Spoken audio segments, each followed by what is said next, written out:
फहद मुस्तफा जीते हैं या फिर शान शाहिद, किसकी फिल्म ने कितना पैसा कमाया, किसकी फिल्म को ज्यादा पसंद किया गया, किसकी एक्टिंग को देखकर लोगों ने कहा एनु एक्टिंग छोड़ देनी चाहिए, किसकी फिल्म से लोगों को पैसे खर्च करके देखने के बाद चस आई है, कौन सी फिल्म देखने के बाद लोगों ने कहा कि यार अपना टाइम वेस्ट किया है, सारी की सारी बातें आज की इस वीडियो में हम करेंगे। आप लोगों ने मेरी बातों को गौर से सुनना है और उसके बाद फिल्म देखने जाना है ताकि आपको अंदाजा हो जाए कि कौन सी फिल्म देखनी चाहिए और कौन सी नहीं देखनी चाहिए। वीडियो शुरू करते हैं, लेकिन उससे पहले आप दोस्तों से गुजारिश है कि अगर अभी तक आपने हमारे चैनल को सब्सक्राइब नहीं किया तो सब्सक्राइब कर दे और बेल आइकन पर पप्पी करना मत भूलिएगा। तो चलिए वीडियो शुरू करते हैं। सबसे पहले हम बात करेंगे जी फहद मुस्तफा और मायरा खान की फिल्म के बारे में जिसका नाम है आग लगे बस्ती में। बहुत ज्यादा लोगों को इंतजार था मायरा खान को लेकर, फहद मुस्तफा को लेकर, क्योंकि उसके टीजर को देखकर लोगों को लगा था इस फिल्म में बहुत जान है। कुछ लोग फिल्म देखकर खुश हुए, कुछ लोग फिल्म देखकर बहुत नाराज हुए। आखिर फिल्म में ऐसा क्या था कि लोग नाराज भी हुए। बहुत सारे लोगों ने वीडियोस बनाकर ये भी कहा कि हमारे पैसे जाया हुए, कुछ लोगों ने कहा कि बहुत मजा आया, कुछ ने कहा बस एवरेज था। अब ये सारी चीजें सिचुएशन क्या थी मैं आपको बताता हूं। सबसे पहले तो मैं आपको ये बताता चलूं कि इस फिल्म में जो डायरेक्शन थी वो बहुत कमाल थी। कहीं पर कोई ऐसी चीज नजर नहीं आई जिसे देखने के बाद लगे कि यार डायरेक्टर बहुत माठा था। हालांकि ये जो डायरेक्टर हैं बहुत यंग एज के हैं। फिल्म कायदे आजम जिंदाबाद में ये असिस्टेंट डायरेक्टर थे और ये बहुत अच्छी बात है कि फर्स्ट टाइम इन्होंने इस फिल्म को डायरेक्ट किया और बहुत अच्छा डायरेक्ट किया। अब बात कर लेते हैं इस फिल्म में काम करने वाले अदाकारों की अदाकारी के बारे में। फहद मुस्तफा की एक्टिंग के बारे में अगर बात की जाए तो एक्टिंग बहुत अच्छी थी, लेकिन जो कमजोरी थी वो क्या थी कि फहद मुस्तफा का मेकअप बहुत क्लियर नजर आ रहा था। जितने क्लोजअप शॉट्स थे, जहां जहां क्लोज शॉट लिए गए, वहां वहां फहद मुस्तफा के जो मेकअप के पैचेस और चीजें थी वो बहुत क्लियर नजर आ रही थी। लेकिन अच्छी बात क्या है कि मायरा खान ने बिल्कुल मेकअप नहीं किया इस फिल्म में। इस फिल्म में मायरा खान को विदाउट मेकअप देखकर मैं बहुत हैरान हुआ। नॉर्मली जो आप मायरा खान को देखते हैं उसमें उनके मेकअप के साथ उनकी नाक को बहुत पतला किया जाता है, लेकिन अच्छी बात यह है कि बहुत जबरदस्त उन्होंने एक्टिंग की। और एक और बड़ी मजे की बात बताऊं, इस फिल्म में उनका किरदार एक चोर और मासी का है। जो उन्होंने वो जो पोचे मारे हैं, कमाल यार स्टाइल था। पोचा मारते हुए मुझे उनकी वो बात याद आ गई जिसमें वो ये कह रही थी कि जब मैं अमेरिका पढ़ने गई तो वहां पर सभी दोस्त काम करते थे और मैं घर से पैसे मंगवाती थी, लेकिन बार बार मंगवाकर मुझे शर्म आने लगी। मैंने सोचा कि मैं भी काम करना स्टार्ट कर देती हूँ और जब मैंने अमेरिका में काम करना स्टार्ट किया तो पहले ही दिन उन्होंने मुझे पोचा पकड़ा दिया और कहा पोचा मारो। मैंने कहा मुझे तो पोचा मारना नहीं आता। उन्होंने कहा अच्छा बड़ी तू पाकिस्तान दी प्रिंसेस आई है, तेनू पोचा मारना नहीं आता। उनका कहने का मतलब यह था कि पाकिस्तान में तो मेरे हालात बहुत अच्छे थे, लेकिन अमेरिका में आके मुझे पोछा मारना पड़ रहा था। तो मुझे ये देखकर लगा कि यार उनका अमेरिका जाना और वहां पर पोछा मारना सीखना यहां पर काम आ गया। लेकिन कोई भी चीज आपकी जाया नहीं जाती। जब आप मेहनत करते हैं ना तो कहीं ना कहीं वो आपके काम जरूर आती है। मायरा खान ने मेकअप भी नहीं किया और कपड़े भी फुल मासियों वाले पहने, लेकिन उसके बावजूद लोग कह रहे थे कि मायरा खान मासी नहीं लग रही थी। एक्टिंग बहुत अच्छी थी लेकिन उसके बावजूद, लेकिन कमी हमें कहां नजर आई, मायरा खान ने कहीं कहीं अपना एक्सेंट जो है वो पंजाबी शो करने की कोशिश की, उसमें टच लाने की कोशिश की। किसी जगह वो कराची वाली बन जाती थी, यहां पर उनकी मिस्टेक्स नजर आ रही थी और यही मिस्टेक्स जो है डायरेक्टर को नोट करनी चाहिए थी। ताबिश हाशमी की ये पहली फिल्म थी और पहली फिल्म में उनको बहुत बड़ा किरदार दिया गया। उनकी एक्टिंग अच्छी थी लेकिन उनके पास जो जोक्स थे वो बहुत माठे थे। उसको देखकर लोगों को बड़ी मायूसी हुई कि इतना बड़ा विलन, इतना बड़ा किरदार, लेकिन उसके साथ साथ उनके पास जो जोक्स थे लिखे हुए बहुत माठे थे। और ये मैं इसलिए कहना चाह रहा हूं, आप लोगों ने देखी होगी सरदार जी 3, इन्हां नूं रहना सहना नहीं आंदा, जितनी भी पंजाबी फिल्में हैं उसमें आपने देखा होगा कि कोई भी बड़ा विलन है उसके साथ कॉमेडियंस होते हैं।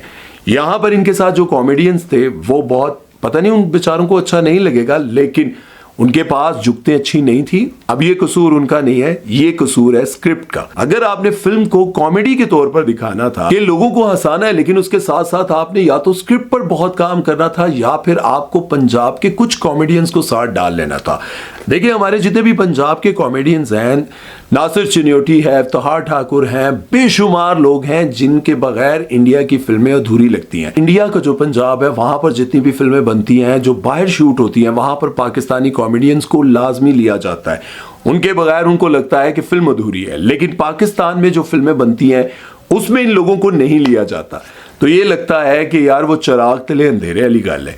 मतलब मुझे यूं लगता है कि ताबिश हाशमी के साथ अगर इनमें से 3-4 को डाल दिया जाता तो बहुत मजा आता। अब इनमें से बहुत सारे लोगों को लग रहा होगा कि इस पागल को तो पता ही नहीं है, हमने पंजाब का नहीं बल्कि कराची का कल्चर दिखाना था।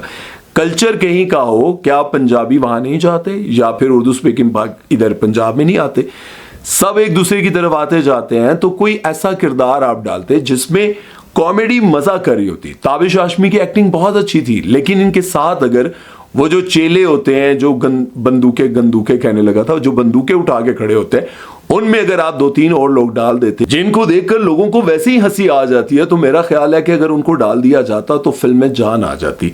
स्क्रिप्ट माठा था, लेकिन फिल्म देखने लोग इसलिए जा रहे थे कि लोगों को लग रहा था कि माहिरा खान और फहद मुस्तफ़ा की फिल्म है तो देखी जाए और इसमें मजा आएगा। अब फिल्म की कहानी तो मैं आपको नहीं बताऊंगा क्योंकि वो तो आपको खुद जाके देखनी पड़ेगी, लेकिन इस फिल्म ने अब तक तकरीबन पूरी दुनिया में 27-28 करोड़ रुपए कमा लिए, जो कि मैंने गूगल से चेक किए। लेकिन इसके साथ साथ मैंने वहां पे सिनेमा में काम करने वाले लड़कों से, लड़कियों से, देखने आने वाले लोगों से पूछा तो उन्होंने कहा कि मायूसी हुई, कुछ ने कहा कि मजा आया। वे वो लोग हैं जो काफी अरसे के बाद कोई फिल्म देखते हैं तो उनको मजा आता है। और तो और फहद मुस्तफ़ा की एंट्री अपनी तरफ से उन्होंने बहुत अच्छी बनाई, लेकिन उसको देखकर वहां पे सिनेमा में क्लैप नहीं हुआ, तालियां नहीं बजी भाई, क्लैपिंग होनी चाहिए थी। उसकी वजह यह है कि फहद मुस्तफ़ा अपनी स्लीवलेस में आते हैं और उनकी बॉडी प्रॉपर नहीं बनी हुई थी। आप अगर देखें ऋतिक रोशन ने किसी फिल्म में अपने मसल्स दिखाने हैं तो वो पूरी मेहनत करते हैं। फहद मुस्तफ़ा ने अपने आप को मेंटेन तो रखा हुआ है, लेकिन फिल्म के लिहाज से अगर देखा जाए तो उनकी उस तरह की कटिंग नहीं है। अगर आपने शर्ट उतारनी थी, दिखाना था अपने आप को, तो आपको उसके ऊपर काम करना चाहिए था। आपका शोल्डर नहीं बना हुआ, आपका बाइसेप प्रॉपर नहीं बना हुआ। अगर आपके पड़ोसी मुल्क के हीरोज को देखा जाए, चाहे ये 50, 60, 70 साल के बंदे को देखा जाए, शाहरुख खान मेरा ख्याल है 60 से भी ज्यादा है, इनको देखें, ये अक्षय कुमार और बाकी सबके, इनके मसल्स आप देखें, सलमान खान के देखें। अच्छा, एक और वजह है, मैं आपको ये भी बताना चाहता हूं, वो लोग जब कोई फिल्म आने लगी होती है तो प्रॉपर ट्रेनर्स लेकर स्टीरॉइड के साथ अपनी बॉडी को तैयार करते हैं। हो सकता है कि फहद मुस्तफ़ा ने कहा हो कि यार इस फिल्म के बाद जब मैं स्टीरॉइड छोड़ूंगा तो मेरी बॉडी तो उसकी आदी हो चुकी होगी, तो मुझे लगता है कि ये नहीं करना चाहिए। फहद मुस्तफ़ा की एक्टिंग भी अच्छी थी, माहिरा की भी बहुत अच्छी थी, शबीर जान की एक्टिंग बड़ी मजेदार थी, बाकी सबकी भी एक्टिंग बहुत अच्छी थी। लेकिन जो बात है स्क्रिप्ट की, स्क्रिप्ट इतना पायदार नहीं था, इतना मजेदार नहीं था। अगर आपने कॉमेडी दिखानी थी तो फिर कॉमेडी फिर ऐसी होनी चाहिए थी कि हंसते हुए ना पेड़ में दर्द पड़ना चाहिए था। चले इतना ना होता, जबड़ों में तो दर्द होता। मतलब बहुत हल्की हल्की और ऐसी थी कॉमेडी के बस जिसे आप कहें ठीक है यार, हाँ हाँ हाँ ओके है, इस तरह। लेकिन उसके बावजूद मैं कहता हूं कि आप देखने जाएं और देखकर मुझे बताएं क्या मैंने जो बातें की वो ठीक थी या गलत थी। आपने कमेंट सेक्शन में जरूर बताना है। चलते नेक्स्ट फिल्म के बारे में बात करते हैं। हाँ, लेकिन एक बात तो मैं भूल गया, इस फिल्म में शहजादी का किरदार बहुत मजेदार था। शहजादी का जो कैरेक्टर था ना वो मजेदार था। और इस फिल्म में गाना कोई नहीं था। अगर इसलिए गाना नहीं था कि हम वल्गैरिटी नहीं डालना चाहते, हम ये नहीं करना चाहते कि वल्गैरिटी और फैमिलीज ना देखने आए, ठीक है मान लेते हैं, लेकिन उसके साथ साथ आपको यह भी पता होना चाहिए कि आपने इस फिल्म में कहीं ना कहीं डबल मीनिंग जुमले तो डाले हैं। बच्चा पैदा करना है और बच्चा दुबई में होगा, लेकिन उसके साथ साथ आपने 250 रुपए वाली लाइट लगाकर कोहली में रोमांटिक माहौल बना लिया और आप वाज़ेह बता रहे हैं, दिखा रहे हैं कि फहद मुस्तफ़ा पूरी कोशिश कर रहे हैं, लेकिन हो नहीं पा रहा भाई। कोशिश तो बहुत हो रही है, हो नहीं पा रहा। तो ये आपने कोशिश तो पूरी की है, लेकिन इसके साथ अगर फिल्म में गाने ना होना तो मज़ा नहीं आता। बात यह है, कुछ लोग कह रहे हैं तू किड़े कमाल लग गए हैं। भाई देखिए, अगर फिल्म कर ही रहे हैं ठीक है, उसमें आप गंदे कपड़े ना पहनाएं, आप वल्गैरिटी ना दिखाएं, लेकिन गाने कुछ ऐसे होते जिससे लॉलीवुड की फिल्म में मज़ा आता देखकर। ओ कोई नहीं सर, जो थे वो ना होने के बराबर थे। बहरहाल चलते नेक्स्ट फिल्म की तरफ और बात करते हैं जी बुल्ला के बारे में। बुल्ला में आपको पता है बहुत बड़े बड़े एक्टर्स थे, जरा गौर से सुनिएगा जी। बड़े स्टार थे, मोनालिसा जो कि पाकिस्तान समेत इंडिया में काम करके आई, बड़ी बड़ी फिल्म्स में काम करके आई। पाकिस्तान में जब ये इन्होंने ड्रामे से अपने करियर का आगाज किया था तब भी लोग इनको बहुत पसंद करते थे। मैंने भी इनके साथ काम किया था, मजाक नहीं है भाई, मैंने किया था। एहसन खान और इनका एक ड्रामा था, TV1 पे चला था और सादिया इमाम का वो ड्रामा था, डायरेक्शन प्रोडक्शन सब उनकी थी। खैर, मोनालिसा बहुत बड़ी स्टार, उसके बाद सलीम शेख, अदनान भट्ट, शान शाहिद फिल्म इंडस्ट्री की जान, उसके साथ जी नईमा भट्ट, और सलीम शेख, ये सारे लोग थे। लेकिन उसके बावजूद जो नईमा भट्ट की एंट्री पर क्लैप हुई, सीटियां बजी, मैं हैरान हो गया भाई। नईमा भट्ट, आप सबको पता है कि वैसे तो आप उनको जानते होंगे कि उन्होंने ड्रामा सीरियल कभी मैं कभी तुम में काम किया था और ये उनकी वजह शोहरत भी है। लेकिन आप लोग शायद ये नहीं जानते, नईमा भट्ट जिनको देखकर, जिनके गेटअप को देखकर बुल्ला में आप सबको बहुत अच्छा लगा, वो बहुत पुरानी और बहुत स्ट्रगल कर चुकी है। पिछले कोई 16-17 सालों से वो स्ट्रीट थिएटर कर रही हैं, बहुत मेहनत कर रही हैं। लेकिन उसकी वजह क्या है कि आप लोगों ने इनको इससे पहले टीवी पर नहीं देखा, कहीं पर नहीं देखा। वो बताती हैं कि उनकी फैमिली में सब पढ़े लिखे लोग हैं, इनकी वालदा डॉक्टर हैं, बाकी सब पढ़े लिखे हैं, तो वो इजाजत नहीं देते थे। आखिरकार इन्होंने बहुत जिद की, शादी का वक्त आया, इनकी वालदा ने इनको बहुत कहा कि शादी कर लो, शादी कर लो। इन्होंने शादी नहीं की। जब इन्होंने शादी नहीं की तो इनकी वालदा ने कहा जा जो मर्जी कर, साड़ी जान छोड़। मतलब मैं वैसी मजाक में कह रहा हूँ। फिर इन्होंने ड्रामों में काम करना शुरू किया। ड्रामा सीरियल अहद वफा में वहाज की बड़ी बहन का किरदार अदा किया, लेकिन उससे उनको कोई शोहरत नहीं मिली। लेकिन उसके बाद जब इनको ड्रामा सीरियल कभी मैं कभी तुम मिला तो फिर इन्होंने काफी शोहरत पाई। उसके बाद इन्होंने हानिया आमिर के बारे में भी कहा कि हानिया आमिर दुनिया के सामने तो बहुत अच्छी लगती हैं, लेकिन सेट पर अपने जूनियर्स के साथ बहुत बुरा रवैया होता है। खैर, इस बारे में मैंने जब तौसीक हैदर से पूछा तो वो कहते हैं कि नहीं, मेरे साथ तो उनका रवैया बहुत अच्छा था। बहरहाल, नईमा भट्ट की जब एंट्री थी बुल्ला में, लोगों ने खड़े होकर तालियां बजाई। लोगों को लगा कि किरदार है। बोलने में वो कोई बहुत ऐसी नहीं थी कि जिसे देखकर लगे कि आवाज, रोबदार चीजें, ऐसा कुछ नहीं था। लेकिन गेटअप, चलना, अंदाज, ये सब लोगों को बहुत पसंद आया। और अभी रिसेंटली इस फिल्म के डायरेक्टर मोनालिसा और नईमा भट्ट जियो के प्रोग्राम हंसना मना में आए और वहां पर ताबिश हाशमी इनसे पूछते हैं कि अपने किसी को स्टार को कोई मशवरा देना चाहें, उनसे कोई बात कहना चाहें कि ये छोड़ दें, आदत बहुत बुरी है। तो मोनालिसा ने कहा कि जब मैं शान को, मेरे तो को स्टार वो हैं, उनको मैं ये कहना चाहती हूँ कि जब कोई आपके साथ काम कर रहा हो तो थोड़ा सा अपने आप को रिलैक्स रखा करें। गुस्से में रहते हैं, बहुत संजीदा रहते हैं, काम करने वाले साथ में डरते हैं। तो ताबिश हाशमी कहने लगे नहीं, बड़ा स्टार, बड़ा भाई सही है, बड़ा स्टार, लेकिन जब आपके साथ कोई काम कर रहा होता है तो वो थोड़ा कंफर्टेबल होना चाहिए। लेकिन नईमा भट्ट, जो कि आपको पता है कि कोई भी बात दिल में नहीं रखती, कह देती हैं, तो उन्होंने ये कहा कि भाई जब कोई आपके साथ काम कर रहा होता है तो ये मत सोचा करें कि ये तो टीवी का एक्टर है, ये तो थिएटर से उठकर आ गया, ये तो फलां जगह से उठ के आ गया। वो जब आपके साथ काम कर रहा है तो आपकी टीम का हिस्सा है, तो उसे अपनी टीम का हिस्सा माने।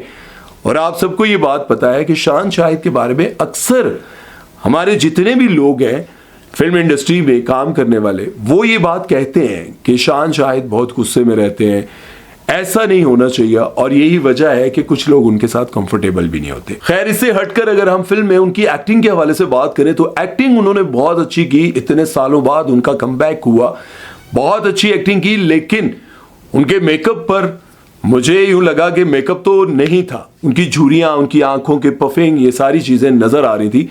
मुझे इतराज ये था देखने में कि एक फिल्म में आपने हीरो आना है तो फिर ये सारी चीजें नजर आ रही हैं तो फिर सूट नहीं करता। अगर आपने हीरो आना है, इंडस्ट्री में दिखाना है, तो फिर आपको अपनी बॉडी पर भी काम करना चाहिए। शाहरुख खान, सलमान खान आपसे बड़े हैं, एज में ज्यादा है, उन्होंने अपने आप को मेंटेन रखा हुआ है, तो आपको इन चीजों का ख्याल रखना चाहिए। एक तरफ लोग आपको देखना चाहते हैं, आपको पसंद करते हैं, पंजाब पूरा आपकी फिल्मों को देखना चाहता है। आपने बड़ी मेहनत से ये फिल्म बनाई, बहुत मजा आया। इस फिल्म को देखकर लग रहा था कि इसकी डायरेक्शन, इस पर जो काम हुआ है वो बहुत अच्छा हुआ है। और जो मैंने आपको बताया, जो गेटअप्स थे, जो फाइट थी, सारी चीजें बहुत अच्छी थी। लेकिन आपने अपने ऊपर, अपनी बॉडी के ऊपर काम नहीं किया। और एक चीज जो मुझे समझ नहीं आई इस फिल्म में, बुल्ला के हवाले से जो हमेशा वो एक बुल्ले शाह का जो कलाम होता है, उस पर शान शाहिद ने घुंघरू पैरों में नहीं बांधे, हाथों में बांध लिए, और हाथों में बांध कर वो यूं कर रहे थे। ये मेरी समझ से बाहर था, क्योंकि उनको दिखाया गया है कि वो एक स्पेशल फोर्स से रिटायर हुए हैं और वो लोगों को ट्रेन भी कर चुके हैं। बड़े जो है वो ताकतवर, संजीदा और समझदार आदमी है, और वही शख्स जो है वो हाथों पर घुंघरू बांध कर यूं कर रहा है। तो ये समझ से बाहर था, ये मुझे अच्छा नहीं लगा। मुझे लगा कि यार ये बड़ी अजीब सी बात थी। लेकिन अगर उनके ओवरऑल काम के हवाले से बात की जाए तो काम उनका बहुत अच्छा था, अंदाज अच्छा था। जैसे मैंने आग लगे बस्ती के हवाले से बताया कि उनकी फिल्म में डायरेक्शन चीज़ें बहुत अच्छी थी, इसी तरह से फिल्म बुल्ला में भी डायरेक्शन, वर्क, सब कुछ बहुत अच्छा था। ग्राफिक्स पर बहुत अच्छा काम किया, कलर ग्रेड पे बहुत अच्छा काम किया। फिल्म को देखकर लग रहा था कि अच्छी और बड़ी फिल्म है। यहाँ पर इन्होंने उसी तरह शान ने जो हॉलीवुड स्टाइल की फिल्म में टच देने की कोशिश करते हैं, इसमें भी उन्होंने यही किया। अब मुझे देखने वाले लोग ये कह रहे होंगे कि शान शायद इस फिल्म के हीरो थे, डायरेक्टर नहीं। तो भाई आपको ये नहीं पता कि शान शायद जिस फिल्म में काम कर रहे होते हैं वो इस फिल्म के हीरो भी होते हैं, डायरेक्टर भी होते हैं और बाकी सब भी वही कर रहे होते हैं। इसमें कोई शक नहीं। इस फिल्म ने अब तक तकरीबन पूरी दुनिया में 10 करोड़ रुपए कमाए, 10 करोड़ से ज्यादा कमा लिए। और अगर इस फिल्म के हवाले से बात की जाए तो इस फिल्म को भी देखकर कुछ लोग जो कि शान शाहिद के फैन थे उनको अच्छा लगा और कुछ को नहीं अच्छा लगा। इसी फिल्म में मेरे एक दोस्त ने भी काम किया, मुझे बहुत खुशी हुई।